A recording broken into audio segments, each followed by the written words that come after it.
दोस्तों, स्वागत है आप सभी का मेरे YouTube चैनल पर। सभी को राधे राधे। तो हो चुकी है एक नई सुबह की शुरुआत और अभी 6 बज रहे हैं और आप लोग देख सकते हैं कि कितना ज़्यादा अंधेरा है। और दोस्तों, आज तो सुबह से ही बारिश भी हो रही है बहुत, और छठ पूजा का भी आज दूसरा दिन है। तो बारिश की वजह से काफ़ी ठंडा मौसम हो गया है और ऊपर से हवा भी बहुत चल रही है। तो हम उठ चुके हैं और नहा धोकर हो चुके हैं तैयार, क्योंकि हम और मम्मी जा रहे हैं छठ पूजा देखने पास में ही। मैंने आपको पिछले व्लॉग में छठ पूजा दिखाई थी, वो सूर्यास्त के समय की थी और ये सूर्योदय के समय की है। तो मैं आज भी आपको छठ पूजा दिखाऊंगी।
और दोस्तों, हम लोग छठ पूजा देखकर आ गए हैं घर, और खाने में बन रही है आज कद्दू की सब्ज़ी और अरहर की दाल।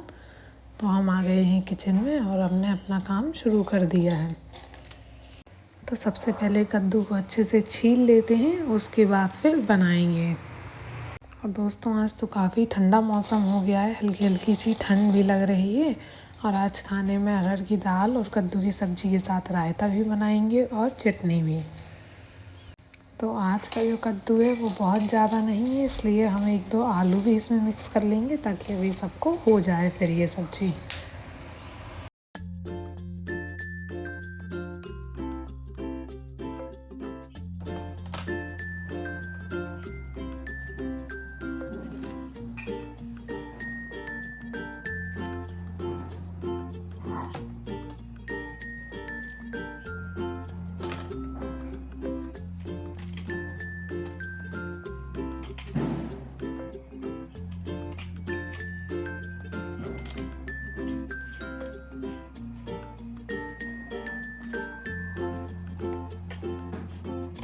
और दोस्तों, आप लोग कमेंट में ज़रूर बताइएगा आपके यहाँ बारिश हो रही है या नहीं। मौसम इतना ठंडा हो गया है, तो जो छोटे छोटे बच्चे हैं उनके लिए तो बहुत ही ज़्यादा ठंडक हो गई है। तो अब बच्चों का ख्याल रखना है, तो सर्दी वाले कपड़े वपड़े निकाल लीजिए, क्योंकि ऐसे में तो बच्चे बहुत ही जल्दी फिर बीमार भी हो जाते हैं। जो बड़े बड़े लोग हैं उनकी भी तो तबीयतें ख़राब हो जाती हैं, जुकाम बुखार हो जाता है। तो बच्चे तो बेचारे बता भी नहीं पाते, जो बहुत ही ज़्यादा छोटे बच्चे हैं। इसलिए फिर पेरेंट्स को ही ध्यान रखना पड़ता है। अभी मौसम इतना अचानक से ठंडा हो गया है कि अब बच्चों के बीमार होने के चांसेस थोड़ा ज़्यादा बढ़ गए हैं।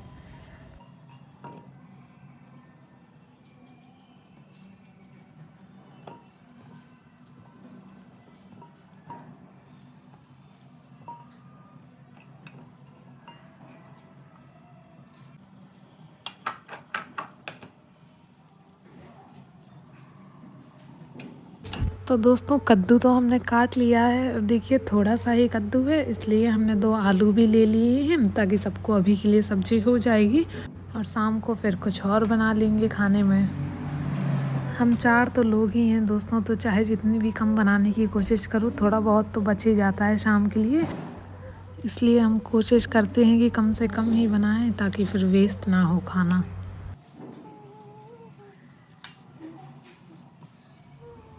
तो सब्ज़ी हमने काट कर रख ली है और आज हम कद्दू की सब्ज़ी बना रहे हैं लोहे की कढ़ाई में। वैसे तो हम नॉर्मली लोहे की कढ़ाई में ही बनाते हैं कद्दू की सब्ज़ी, क्योंकि मेरी मम्मी कहती हैं कि कद्दू की सब्ज़ी अगर लोहे की कढ़ाई में बनाओ तो बहुत अच्छा उसका स्वाद आता है। और साथ ही हमने दूसरी गैस पर काढ़ा भी बनने के लिए रख दिया है और हमने तेल गरम अच्छे से कर लिया है सरसों का। उसमें हींग डाल दी है, थोड़ी सा जीरा डाल दिया है और थोड़ी सी मेथी भी डाल दी है। साथ ही एक तेज पत्ता भी डाल दिया है और लहसुन भी कूट कर डाल दिया है। दोस्तों ये वाली जो कढ़ाई है ना, ये बहुत जल्दी गर्म हो जाती है। हमने हाई फ्लेम पर नहीं की है गैस, तब भी इतनी जल्दी गर्म हो गई है। तो ये देखिए सब कुछ काला पड़ गया है, बहुत ज़्यादा सारे मसाले। तो हमने हरी मिर्च भी डाल दी थी कट करके और अब डाल दिया है कद्दू और उसी के साथ आलू जो हमने कट करी थी वो भी इसमें डाल दिए हैं।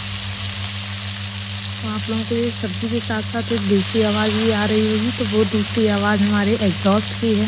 किचन में एग्जॉस्ट लगा है और ये तेल वाली चीज़ बनाओ अगर और एग्जॉस्ट ना चलाओ तो वो तेल का भर जाता है ना, सारी स्मेल सी आने लगती है किचन में, इसलिए एग्जॉस्ट चला देते हैं जब सब्ज़ी वगैरह कुछ भी बनाते हैं।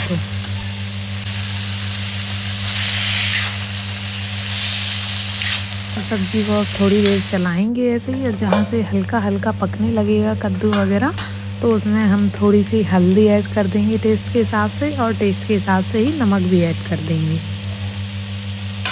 वैसे तो आप लोगों ने देखा होगा कि हम मसाला फुला कर ही सब्ज़ी में डालते हैं, लेकिन आज थोड़ा ऐसे ही सिंपल ही बनाना है तो आज मसाला फुलाएंगे नहीं, बस ऐसे ही थोड़े थोड़े मसाले सारे ऐड कर देंगे।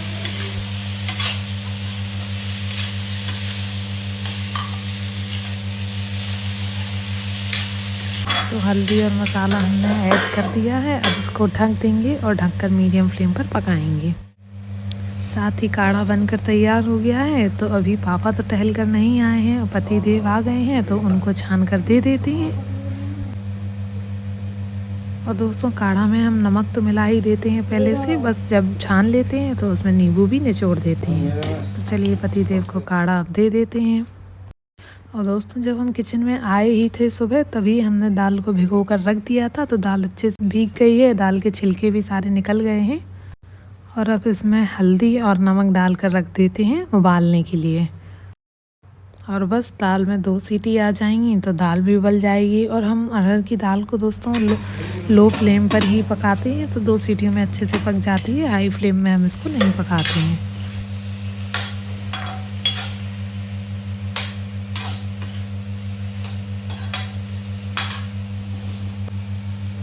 और सब्ज़ी भी हल्की हल्की सी पक चुकी है, मतलब ज़्यादा देर नहीं है अब सब्ज़ी को पकने में। तो इसमें हम मसाले थोड़े से ऐड कर देते हैं। थोड़ी सी हमने धनिया ऐड करी है पिसी हुई, थोड़ा सा पिसा हुआ गरम मसाला और बहुत ही हल्की सी लाल मिर्च ऐड कर दी है।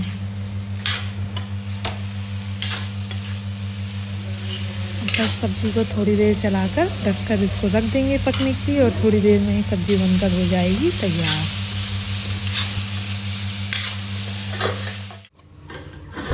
तो दोस्तों हमारी सब्ज़ी बनकर हो चुकी है तैयार, आप लोग देख सकते हैं। तो हमने गैस भी बंद कर दी है। अब इसमें बस धनिया डालनी है और बाकी फिर इसको दूसरे बोल में निकाल कर रख लेंगे।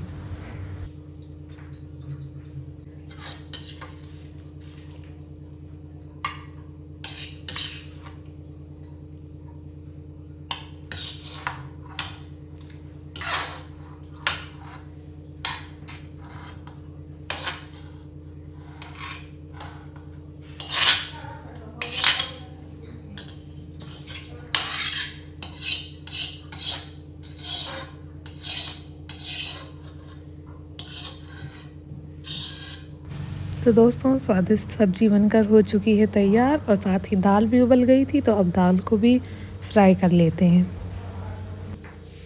तो दाल को हम लोहे वाली कढ़ाई में नहीं फ्राई करेंगे, वरना फिर वो काली काली सी हो जाती है तो अच्छी नहीं लगती देखने में। इसलिए दाल के लिए ये वाली एल्युमिनियम की कढ़ाई रख ली है। और तेल अच्छे से गर्म हो गया है, तो इसमें हमने हींग और जीरा डाल दिया है और वो अच्छे से पक चुका है। तो हमने इसमें डाल दी है हरी मिर्च, और अब डाल देंगे इसमें प्याज। और प्याज और हरी मिर्च को अच्छे से भुनने देंगे। उसके बाद फिर इसमें टमाटर ऐड करेंगे। तो देखिए प्याज का गोल्डन ब्राउन कलर अच्छे से हो चुका है, और थोड़ा सा किचन में अंधेरा अंधेरा लग रहा था, इसलिए हमने फ़ोन की फ्लैश लाइट जला ली है, क्योंकि मैंने जैसे आपको सुबह बताया था कि सुबह कितना अंधेरा अंधेरा सा था बारिश की वजह से, इसलिए ही किचन में भी हल्का सा अंधेरा लग रहा था, इसलिए हमने लाइट जला ली। तो इसमें हमने टमाटर ऐड कर दिया है, टमाटर के साथ ही थोड़े थोड़े से मसाले भी ऐड कर देंगे। हल्दी हमने पहले से ही उसमें डाल दी थी, इसलिए हमने बहुत ही हल्की सी हल्दी इसमें डाली है अभी। और अब मसाले को अच्छे से भुनने देंगे ताकि टमाटर भी अच्छे से पक जाए और मसाला भी भुन जाए। देखिए दाल का मसाला अच्छे से भुन चुका है, टमाटर भी अच्छे से पक गए हैं, तो अब इसमें दाल को ऐड कर देंगे।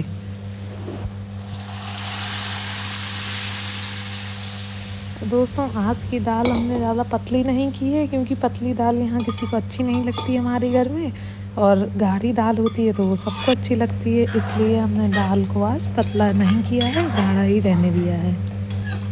तो दोस्तों दाल तो बन चुकी है, अब हम जल्दी से चावल भी बनने के लिए रख देते हैं, तो चावल भी बनकर तैयार हो जाएंगे। और कढ़ाई कर देते हैं खाली, और दाल को हमने कर दिया है बाउल में शिफ्ट। तो दोस्तों देखिए आज खाने में क्या बना है। आज बनी है कद्दू की सब्ज़ी, और बगल में आपको चटनी भी बनी हुई दिख रही होगी, और यहाँ पर हमने रायता भी बना लिया है। हमने आपको बताया था ना कि मट्ठा हम गांव से लेकर आए थे, ताज़ा ताज़ा बढ़िया, तो उसको फ्रिज में रख लिया था, तो उसी मट्ठे का आज रायता बनाया है, और साथ ही बनाई है अरहर की दाल, आटा भी लगा लिया है, अब बस रोटी सेंकना रह गया है। Few moments later. तो दोस्तों पापा तो चले गए हैं ऑफिस, और पतिदेव भी जा चुके हैं, और मम्मी घर की डस्टिंग कर रही हैं। तो हमने सोचा तब तक ये प्लेट्स रखी हैं, इनको अच्छे से पैक कर कर रख देते हैं, क्योंकि हमने भी आपको धनतेरस वाले व्लॉग में दिखाया होगा कि मम्मी पापा ये मार्केट से लाए थे ये 6 प्लेट्स का सेट, और एक स्टील की बॉटल भी लेकर आए थे 1 लीटर वाली। तो वैसे हमारे घर में ऑलरेडी 2 स्टील की बॉटल पहले से ही हैं, पर एक वो 2 लीटर की है, वो ज़्यादा पानी हो जाता है, और जो आधा लीटर वाली है उसमें कम पानी हो जाता है, इसलिए 1 लीटर की बॉटल ले आए थे मम्मी पापा। और ये प्लेट्स भी ले आए थे ताकि कोई गेस्ट आए तो उसको अच्छे से खाना इनमें सर्व कर दें। तो अभी तो इन प्लेट्स की हम लोगों को कोई ज़रूरत नहीं है, हमारे लिए तो सफिशिएंट प्लेट्स हैं ऑलरेडी। तो इन प्लेट्स को हमने अपनी मेट से धुलवा लिया था, और ये प्लेट्स अच्छे से मोस्टली सूख चुकी हैं, थोड़ी बहुत इसमें बूंद रह गई हैं पानी की, तो हम इनको पोंछ देते हैं, क्योंकि अगर पानी की बूंद रह जाती है ना और वो सूखे नहीं तो फिर उसमें दाग से बन जाते हैं प्लेट में। तो हम इनको पोंछ कर रख रहे हैं, बाकी फिर इनको पॉलीथीन में पैक कर कर रख देंगे।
तो देखिए हमने पॉलीथीन भी ढूंढ कर रखी है। अब ढूंढ कर इसलिए क्योंकि आप लोग खुद जानते हैं कि प्लेट्स का साइज़ बड़ा है, और नॉर्मली इतनी बड़ी पॉलीथीन की तो ज़रूरत नहीं पड़ती है घर में, तो इसलिए ये रखी हुई थी, हमने थोड़ा ढूंढी तो मिल गई। तो इसमें अच्छे से प्लेट्स को पैक कर कर रख देते हैं। और हम इनको किचन के ऊपर ही मतलब थोड़ा सा छोटा सा स्टोर रूम बना है, जिसमें सारे एक्स्ट्रा जो बर्तन वगैरह हैं वो सब रख देते हैं। तो इनको पैक करके उनमें ही रख देंगे। तो देखिए दोस्तों हमने प्लेट्स पैक करके रख दी हैं। और दोस्तों ये पत्थर जो आप देख रहे हैं ये है सेंधा नमक का पत्थर। तो मम्मी पापा ये ले आए थे मार्केट से, तो बोले घर में ही पिस जाएगा, क्योंकि वो जो मार्केट वाला आता है ना पिसा हुआ, उसमें पता नहीं क्या का क्या मिक्स होता है, इसलिए घर पर ही ले आते हैं। बहुत टाइम के लिए हो जाता है, पीस कर रख लो और इसमें मेहनत भी नहीं लगती है, आराम से पिस जाता है। तो मम्मी पापा 2 से 3 दिन पहले ये नमक लेकर रख दिया था उन्होंने, पर हम भूल जाते थे डेली पीसना, तो अभी हमें एकदम से याद आ गया, तो हमने कहा चलो ये भी साथ में खरीद देते हैं, उसके बाद फिर झाड़ू पोछा वगैरह करते हैं। तो देखिए बिना किसी मेहनत के कितने आराम से पिस जा रहा है, इसमें तो थोड़ा सा बस पत्थर लगाओ और आराम से पिस जाता है।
तो दोस्तों जो नॉर्मल वाला नमक होता है ना, वो सिर्फ हमारे यहाँ सब्जियों में ही यूज़ होता है, और बाकी जैसे सैलेड वगैरह में खाना है या नॉर्मली भी सब्जी में कम वम पड़ गया है, तो हम लोग यही वाला नमक यूज़ करते हैं, वो वाला नमक यूज़ नहीं करते। तो दोस्तों पूरा नमक पिस चुका है अच्छे से, और ये देखिए हम डिब्बी में इसको भर कर रख रहे हैं। One eternity later. तो दोस्तों अभी शाम के 5 बज रहे हैं और हम आ गए हैं किचन में। हमने बर्तन वगैरह सारे लगा दिए हैं और यहाँ पर चाय बन रही है और दूध वगैरह भी उबल कर रख गया है। A few moments later. दोस्तों हम आ गए हैं किचन में डिनर की तैयारी करने के लिए। आज किसी को ज़्यादा कुछ खाने का मन नहीं है, तो आज बन रहा है बैगन और टमाटर का चोखा। चोखा कह लीजिए, या वैसे हमारे यहाँ तो हम भरता ही कहते हैं इसको, क्योंकि जनरली जब किसी का जैसे सब्ज़ी वगैरह खाने का मन नहीं होता है, तो बस इन्हीं को अच्छे से भून लेते हैं, बैगन को टमाटर को, और इनका भरता बन जाता है।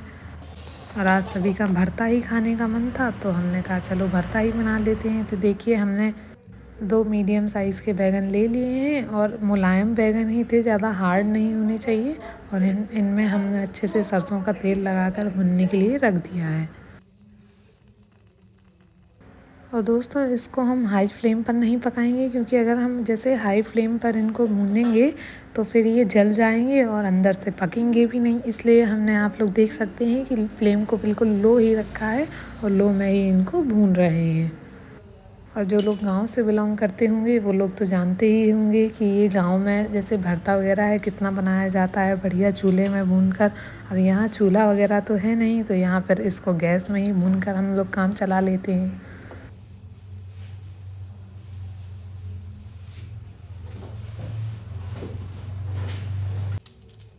तो एक बैगन तो भुन चुका है और हमने दूसरा बैगन भी लगा दिया है भुनने के लिए।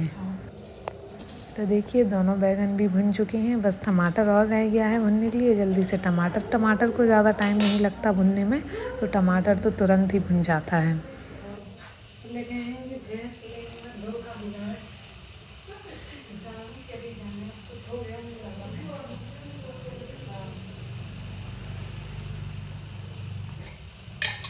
तो दोस्तों बैगन और टमाटर तीनों चीज़ें भुन चुकी थी, और इनको हमने थोड़ा रेस्ट के लिए रख दिया था, क्योंकि बहुत ज़्यादा गर्म थे, तो हमने सोचा थोड़ा ठंडा हो जाए फिर उसके बाद इनको छीलते हैं। तो ये देखिए अच्छे से ठंडे हो चुके हैं, और अब हम इनको छील के रख रहे हैं इसी बाउल में, तो फिर इसी में भरता बन जाएगा।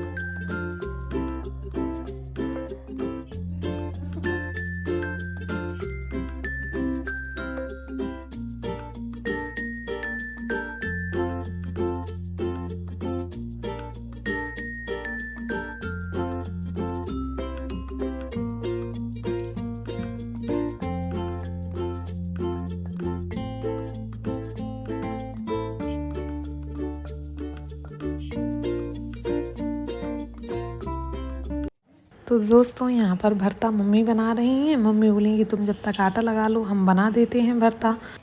और दोस्तों जब हम बैंगन छील लेते हैं ना, उसके बाद ऐसे चेक करना पड़ता है उसको खोल के कि कहीं उसमें कीड़े वगैरह ना हो, ये बहुत देखना पड़ता है। तो तीनों चीज़ों को अच्छे से अब मिक्स कर रहे हैं। उसी में थोड़ा सा पानी भी ऐड कर दिया है ताकि ये अच्छे से मिक्स हो जाएं तीनों चीज़ें। और अगर भरता बहुत ज़्यादा सूखा होगा तो खाने में भी अच्छा नहीं लगेगा, इसलिए थोड़ा सा पानी मिक्स कर दिया है। और ये देखिए थोड़ा सा मसाला मिक्स कर रहे हैं। और ये मसाला जो है ये हम घर पर ही बनाकर डिब्बी में रख लेते हैं ताकि जब भी भरता वगैरह बनाना हो तो उसमें यूज़ हो जाता है। तो बस इतना सा मसाला ऐड किया है और इसी में नमक ऐड कर देंगे और भरता बनकर हो जाएगा हमारा तैयार। तो दोस्तों आज खाने में हम लोगों ने बस भरता और रोटी ही खाई थी। सभी लोग बहुत खुश हो गए थे भरता और रोटी खाकर। और दोस्तों अब मैं आप लोगों से विदा लेती हूँ। आशा करती हूँ आप सभी को मेरा ये ब्लॉग बहुत पसंद आया होगा। पसंद आया हो तो लाइक, कमेंट, शेयर, सब्सक्राइब ज़रूर कीजिएगा। सभी को राधे राधे।